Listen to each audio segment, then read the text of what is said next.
What's good, YouTube? I'm joined here by GlasgowYGO, and we have something very special for you today. We've got a new segment, Fanfiction Friday. What are we going to be doing here, Nadir? Gonna have lots of e-roleplay.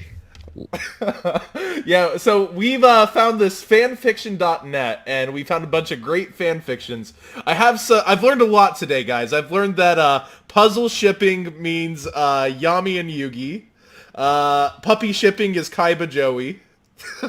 There's there's a lot of really weird things, but so I'll admit here, 14-year-old John Moore on his grandparents' farm used to have a time of the day where Texas heat gets to 110 degrees, and we had to wait from like 1 to 3 to get back to work. And what did John Moore do? He read fan fictions.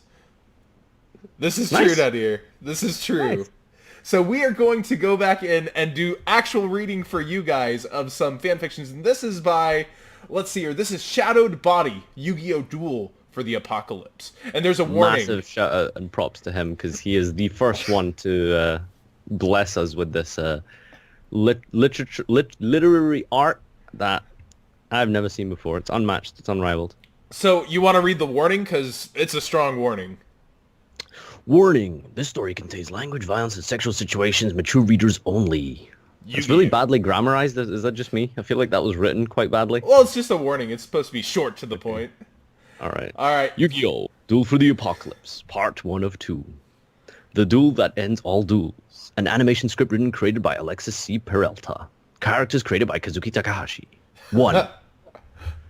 Over to you. 5,000 years ago from the present, inside the tomb of the Pharaoh, the game of darkness was being played. For one unfortunate soul, it meant defeat. The victor gave the order to attack with his monster. Go! Death Vault Golf! Attack his life points directly! The servant of the Pharaoh was dueling on his behalf. The Pharaoh was too powerful to waste his time dueling a dark sorcerer. He entrusted his abilities to the servant. The sorcerer saw the gigantic dragon coming to him. He gripped his Millennium Rod tightly, ready for the end. With no monsters on his side of the field, his life points was at 1,700.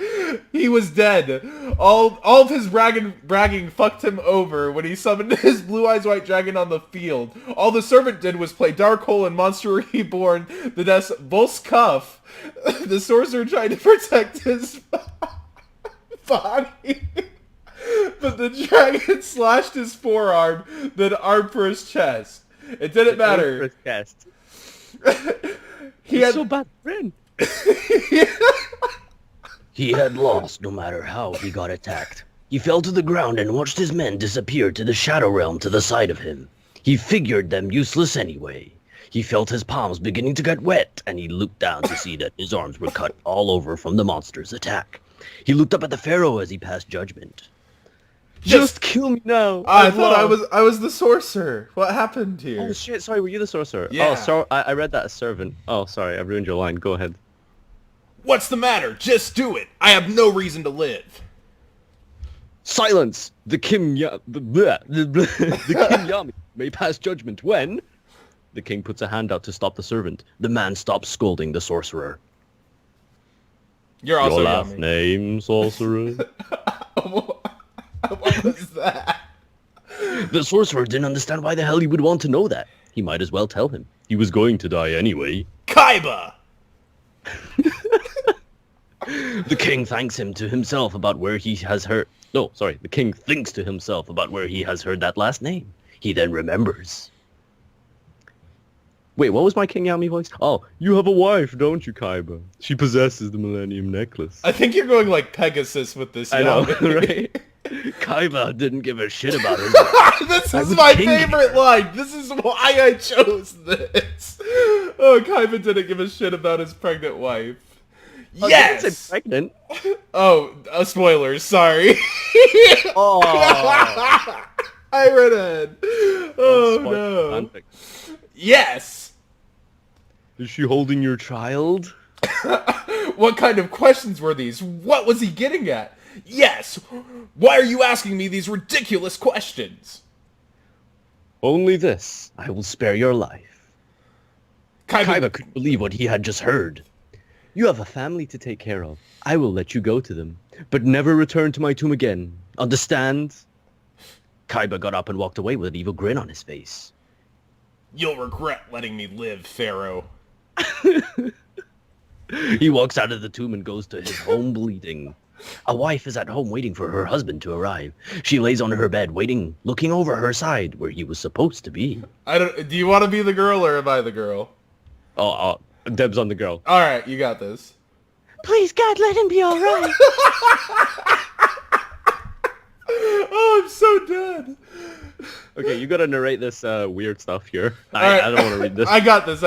She touches her stomach and knew that he must be alive for the future. She was carrying his child, so sorry for the spoiler earlier. And there was no way for her to raise it all on her own. She knew her husband's dark ceremonies and his plans to overthrow the king.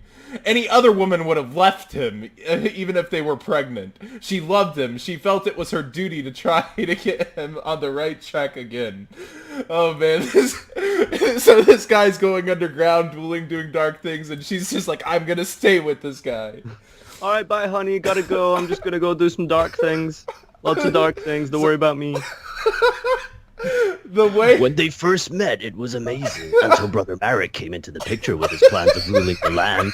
Marek was fed up with living as a tomb keeper. His lust for power influenced Kaiba to start learning the power of the Shadow Realm and game. Shadow Realm and game? But that doesn't make sense. She had to stick with him so he wouldn't hurt himself. Maybe today was his day to die. She heard someone come in. She ran to the room. It was him. His arms were bleeding, and he was exhausted and barely standing. Ishizu. Oh, Ishizu. Yeah, I thought it was Aishitsu. She's from the show from Battle City. Oh, she's so the that's one. her name. She's the one who gives him a obelisk. I see. He falls to the ground. She runs to him and kneels next to him. Kaiba, what happened? She looks and sees his arms bleeding. She runs to get the water and a cloth. She cleans him up and begins patching him up. He has a stern look on his face. Her mouth begins moving. Kaiba, please stop this. No, I won't stop until the power is mine. He let me live and that was a mistake. Letting you live was a mistake? What about us and our child? She watches him get up after she finished. Oh wait, I have a line here. Jeez. Yes. I don't have time for things like that. I must have the power I deserve.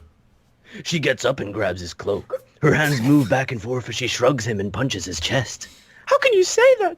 I won't let you. A quick blow goes across her face. Oh. She hits the ground and touches her left cheek. It was swelling and warm.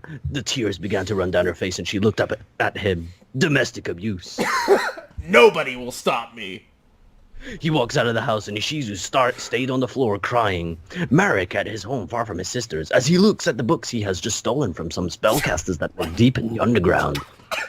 This is such bad writing. It's just like one thing like happens. This is what I love though. Like every other one is actually well written. Imagine how hard this would be to actually say out loud if it was well written. I really want to read like a super eloquently like well written one, you know? That'd be really funny. These books are forbidden, and only the Dark Sorcerers know about them. Even the Pharaoh himself doesn't even have the slightest bit of knowledge about them. Dark magic users know not to let the king know anything, or else they would have a fate worse than death. They were toe black books, although one had much more writings in it than the other. I love this. He had already gathered enough information in case Kaiba had failed, and with what he had just read, they'll be able to kill off the king with no one to even care. Kaiba was his good friend and brother-in-law. He never really liked his sister. She always thought she was the adult just because she was a little older than him. In fact, he hated his sister. He didn't understand what the hell Kaiba saw in her besides a good Okay, narrators don't... Can I just say... To make matters worse, she was pregnant. Oh, God man. damn it, Kaiba, why the hell did you do that? He saw Kaiba into the room looking like shit. Great descriptive, like, use of... No, it goes from 0 to 100, man. Just like no literature, no metaphors or similes, just you look like shit. Oh, please take over, John. This is like hurting me. He knew he had lost to the Pharaoh. Merrick knew it the entire time. Kaiba had no patience whatsoever. Merrick was the thinker and Kaiba was the action guy. What a great team, huh? Am I Marek? Oh shit, I need to come up with a new voice. Right, let me think. Oh god. Fuck, what can I do? You alright? I've already done that You Pegasus ought to kind of go to Pegasus with your role-playing It's here. just because it's so different. Wait, I'll do Bowden. You alright? Jesus Christ. That was a Marek is stupid real, question. okay. Kaiba looked at him with the answer. He sure looked pissed. Perhaps he needed to hear some good news. Merrick was going to deliver it to him. Relax, Kaiba. We don't need to beat the king to control his power. Kaiba looked at him puzzled. He sat in front of him, waiting for an explanation. We have these. He pointed to the books. I just learned that monsters from the Shadow game can come to life. Kaiba already knew that. He had proof on his forearms. He knew they were real already. We can resurrect these monsters wherever their mark is. Have a shrimp on the barbie, mate. The mark was wherever they were drawn. The carvings of the monsters were all over the place, and all the pyramids, especially the Pharaoh's pyramid. This book tells us how to resurrect them, and this book tells us how to control them. We need to conduct 2 rituals to successfully control them all. What's the first? The resurrection ritual is a blood ritual. We both need to offer our blood to the monsters, then they'll awake. What's the second? This one will be the difficult one. One of us has to sacrifice something to the monsters on the ground where our monster stands. Kaiba knew that meant he must sacrifice something at the Blue Eyes White Dragon carving. He was the only duelist between the two. Merrick was just learning the basics, but what was he going to offer?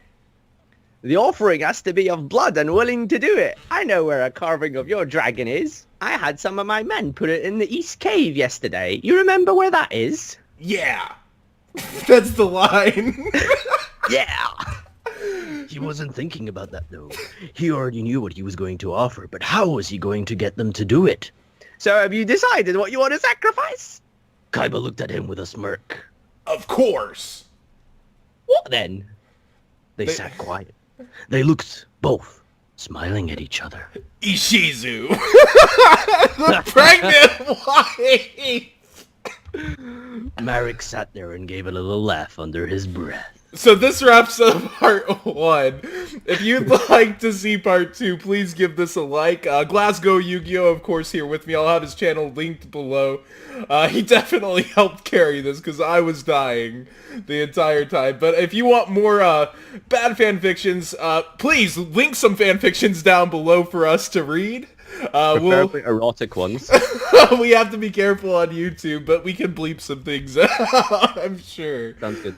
But yeah, thanks a lot for joining me, Nadir, and this has definitely been GlasgowYGO here with me, just reading some fanfiction for you guys for Fanfic Friday.